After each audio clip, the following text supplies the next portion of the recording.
Stell dir vor, du sitzt in einem Prüfungssaal, die Aufgabe liegt vor dir, du hast wochenlang gelernt, du kennst die Formeln, du hast die Kapitel gelesen. Und trotzdem starrst du auf das Blatt und weißt nicht, wo du anfangen sollst. Das ist kein Zufall, das ist ein Muster. Ein Muster, das uns bon klein aufgebracht wird, ohne dass wir es bemerken. Die meisten Menschen lernen nicht wirklich zu denken. Sie lernen Antworten zu wiederholen. Sie lernen Definitionen zu memorieren. Sie lernen im Kreis zu drehen, ohne es zu merken. Richard Feynman war anders. War Physiker, Nobelpreisträger, Quantenfeldtheoretiker, Bongospieler, Schlosserknacker und geschichtener Saler. Aber mehr als alles andere war jemand, der wirklich verstehen wollte und der Heden entlarvte, der nur so tat als ob seine Geschichte beginnt nicht mit dem Nobelpreis. Sie beginnt in einem kleinen Haus in Far Rockaway, ins New York, wo ein Junge seinen Bater durch den Wald folgte und immer dieselbe Frage stellte. Warum? Nicht wie ist das?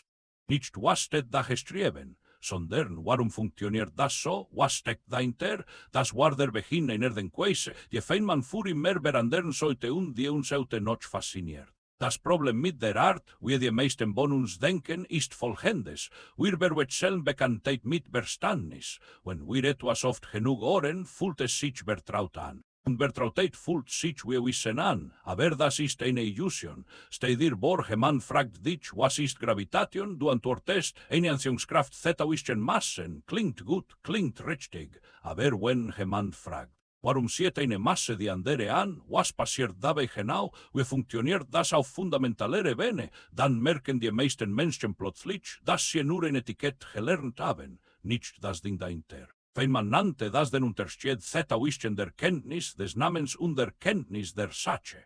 Du kannst den Namen eines Buches in jeder Sprache der Welt kennen und trotzdem nichts über den Buch wissen. Diese Art des oberflächlichen Lernens ist nicht neu. Sie ist eingebaut in unser gesamtes Bildungssystem. Schulen und Universitäten belohnen meistens denjenigen, der die Antwort am schnellsten reproduzieren kann. Wer die Definition auswendig kennt, bekommt den Punkt. Wer die formell richtig inschreibt, besteht die Prüfung. Aber echtes Verständnis, die Fähigkeit, ein Problem wirklich zu durchdringen, es von allen Seiten zu betrachten und in neuen Kontexten anzuwenden, das wird selten geprüft und kaum trainiert. Feynman war mit diesem System sein ganzes Leben lang unzufrieden, nicht weil arrogant war, sondern weil wusste, wie viel reicher, wie viel aufregender echtes Verstehen ist, verglichen mit dem grauen Schein des Auswendiglernens. Während seiner Zeit an der Princeton University saß Feynman in philosophischen Seminaren und dort Professoren über komplexe Konzepte sprechen. Was ihn wahnsinnig machte, war nicht die Komplexität der Themen. Es war die Tatsache, dass niemand in der Lage war, ihm dieselbe Aussage in einfachen Worten zu erklären. Die Professoren versteckten sich hinter Falschbegriffen. Die Studenten nickten, als ob sie verstünden, weil alle anderen auch nickten. Feynman nannte das kollektive Selbsttäuschung. Eine Gruppe von Menschen, die so tut als ob und damit alle anderen dazu bringt, ebenfalls so zu tun. Zog eine klare Linie. Wenn du etwas nicht einfach erklären kannst, hast du es selbst nicht wirklich verstanden. Aber Feynman blieb nicht bei der Kritik stehen. Entwickelte eine Methode. Eine Methode so einfach, dass sie auf einem servierten Rücken Platz findet und so mächtig, dass sie bis heute als eine der effektivsten Denk- und Lerntechniken der Welt hielt. Man nennt sie heute die Feynman-Methode. Und sie besteht aus 4 Schritten. 4 Schritte, die zusammen etwas Erstaunliches tun. Sie trennen echtes Verständnis von seinem bloßen Schatten. Der erste Schritt ist der schwierigste, nicht weil komplex ist, sondern weil unbequem ist. Du nimmst ein leeres Blatt Papier und schreibst oben das Konzept, das du verstehen willst. Dann schreibst du alles auf, was du darüber weißt, nicht in akademischer Sprache, nicht mit Falschbegriffen. Du schreibst so, als würdest du es einem Kind erklären, das noch nie von dem Thema gehört hat. Wie jetzt 12 Jahre alt. Jemandem, der keine Vorkenntnisse hat und dem du deshalb wirklich erklären musst, was passiert. Das klingt einfach.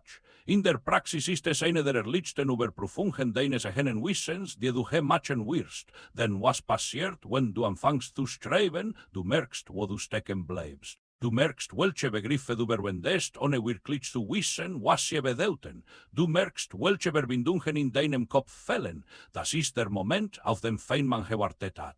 Dieses Gefühl von Moment, das kann ich nicht erklären, das ist kein Versagen, das ist der wichtigste Schritt, denn genau ihr beginnt echtes Lernen.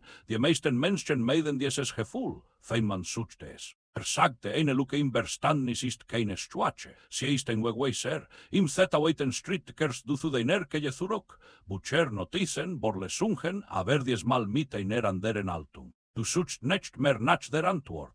Du suchst nach dem Verständnis. Du liest die Stelle, die du nicht erklären konntest, und du bleibst dort, bis du in der Lage bist, sie wirklich in deinen eigenen Worten zu formulieren. Nicht auswendig gelernt, wirklich verstanden. Das kann Minuten dauern, es kann Tage dauern. Feynman selbst saß manchmal wochenlang an einem einzigen Konzept, weil nicht weitermachen wollte, bis es für ihn so klar war wie Wasser.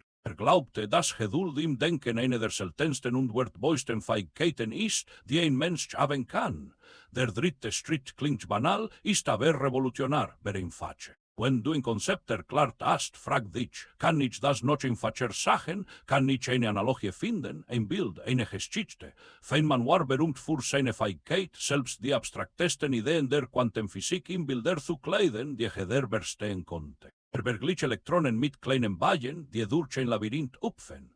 Erklärte die unscharfe Relation mit dem Bild, dass man, wenn man etwas sehr genau sehen will, es beleuchten muss und das Licht selbst verändert das, was man sieht. Vereinfachung ist für Feynman keine Vereinfaltigung, sie ist das Zeichen von tiefstem Verständnis. Im vierten Schritt wiederholst du den gesamten Prozess. Du nimmst deine vereinfachte Erklärung, schaust sie dir an und fragst wieder, was fehlt, was habe ich noch nicht erklärt, wo stecke ich noch, und du beginnst von vorne. Dieser Kreislauf erklären, Lücken finden, zurückgehen, vereinfachen ist keine Schleife des Scheiterns. Es ist eine Spirale des Wachstums. Jedes Mal, wenn du durch diesen Prozess gehst, wirst du ein Stück tiefer, ein Stück klarer, ein Stück näher an echtem Verständnis. Bis aus dem Schatten ein Fundament wird. Lass uns das konkret machen. Stell dir vor, du möchtest die spezielle Relativitätstheorie verstehen. Du schreibst auf dein Blatt.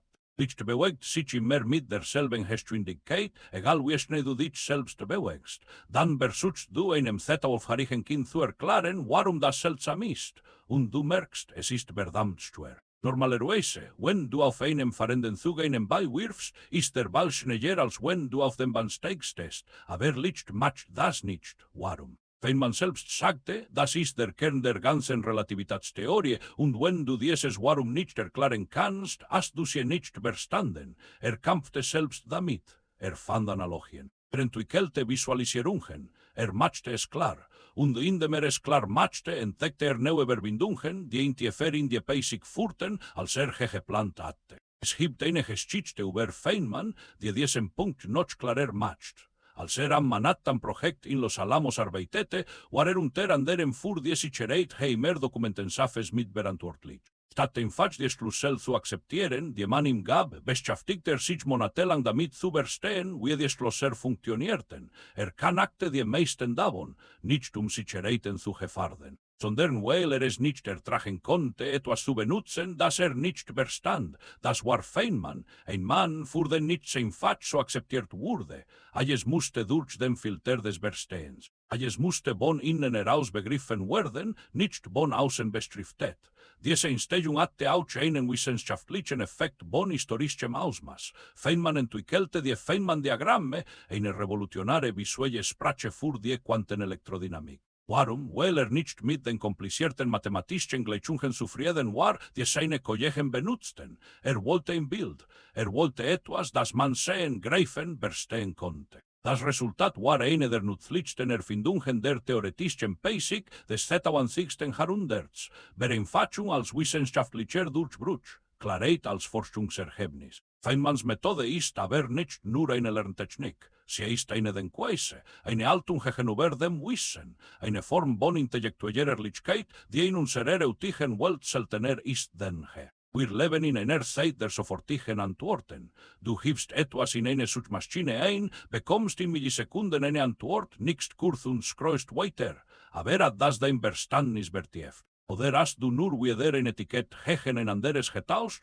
Feynman würde sagen, die Geschwindigkeit der Antwort ist der Feind des Verstehens. Echtes Denken braucht Zeit, es braucht Stille. Es braucht die Bereitschaft, bekäme Fragen bis zu ihrem Grund zu verfolgen.